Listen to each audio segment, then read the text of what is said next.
breaking down some of that news from the SEC. First of all, let's talk about the Pac-12 for a moment. First, the Berkeley health ordinances are so absurdly ridiculous that Cal is talking about having to relocate its football team in order to be able to play this season. So the Cal game, I believe, one of you guys can look this up, they're scheduled to play Arizona State this weekend.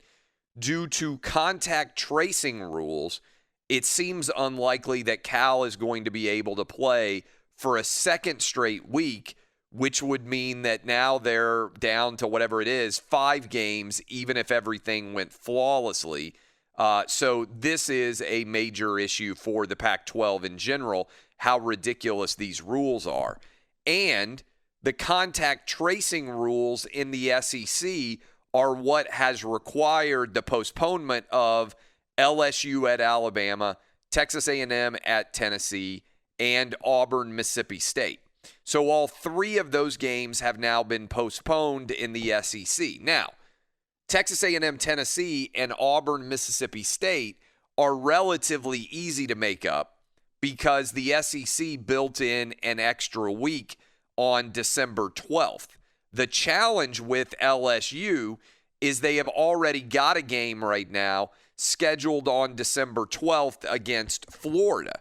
And so the likelihood here is that the SEC is going to have to cancel its first game of the season so far. So far, the SEC had been able to get in every college football game, and it might well have to cancel LSU Alabama. Now, the challenge here, and this is a much bigger issue for the Pac-12 and for the Big Ten because they don't have this extra week in order to play games. The challenge here that these schools are running into is Halloween. You might be saying, like, okay, why are there suddenly starting to be a few of these positive cases popping up? And it's not in any way dangerous. It's asymptomatic cases. This is the flaw with treating positive cases as a big deal and then having to contact trace people who have come into contact with people with these positive cases. The flaw here is college kids. The best weekend of the year in college is Halloween. A lot of these football players, especially on teams that aren't that good, decided to go to Halloween parties, and they're now testing positive because they were out socializing on campus. And so the big challenge here is I think the SEC is going to have to acknowledge that they're not going to be able to play 10 games necessarily for every team. And so this could be an issue, let's say, for Alabama. If Alabama isn't able to play LSU, they need to win out their remaining 3 games to ensure that they're still the SEC West representative because fortunately for the SEC, Alabama's already beaten Texas A&M, and there's no real challenge there. Fortunately for the SEC, Florida beat Georgia, and so if Florida has to miss a game, they've got the tie break in those scenarios.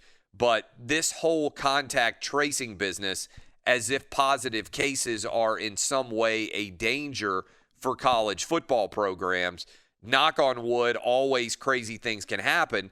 But to me, one of the biggest stories of the college football season, which by and large has gone pretty well, is no players have contracted the virus at all from games. And in fact, the NFL put out a statement, their lead medical examiner, saying that there isn't a single record of any player having become infected with COVID from any sport anywhere in the world. Soccer, basketball, baseball, football, doesn't matter what sport you play. Every different level, high school, college, pro, all around the world, there isn't one case of someone catching COVID from playing sports. Now, they can get it from being in a locker room. They can get it certainly from their teammates who they're in close contact with, but the actual competitions themselves, the games, nobody is getting this virus. So the original flaw here, the original sin, as it were, is in treating COVID-positive cases in college kids as if it's actually dangerous.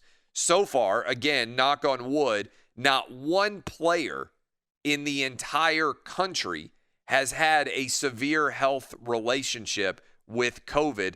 The vast majority of these players are having no issues at all. And by the way, that's for college kids in general. There are hundreds of thousands of college kids in general who have tested positive for COVID, almost zero hospitalizations across the entire country.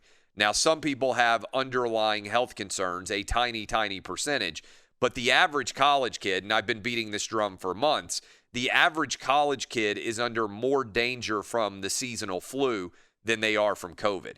And so this is going to be intriguing to figure out exactly how this scenario plays out, because some people are like, well, they should just go ahead and move the schedule, move the college football playoff back, but that doesn't seem like a very viable option by and large.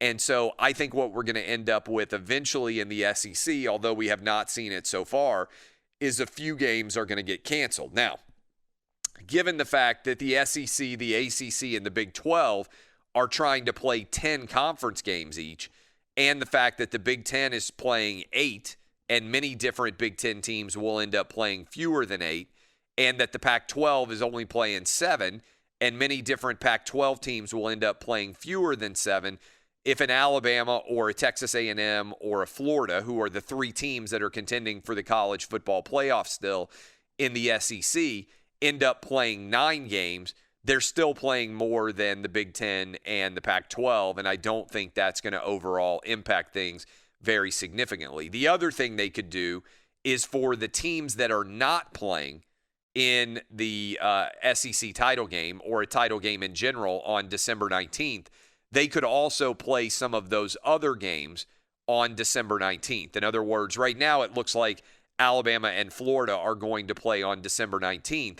It's possible that you could set up games to be played for the other teams on that weekend as well to allow games to be finished out. The other thing is, in talking to people, if they bump back when the conference title games are, then they're playing the conference title games on the week of Christmas. In fact, the day after Christmas, which a lot of schools just don't want to do. They don't want the kids to have to be in practice, having their week of practice during Christmas. It's something that has traditionally not been done, which is why the college football playoff is being selected on December 20th.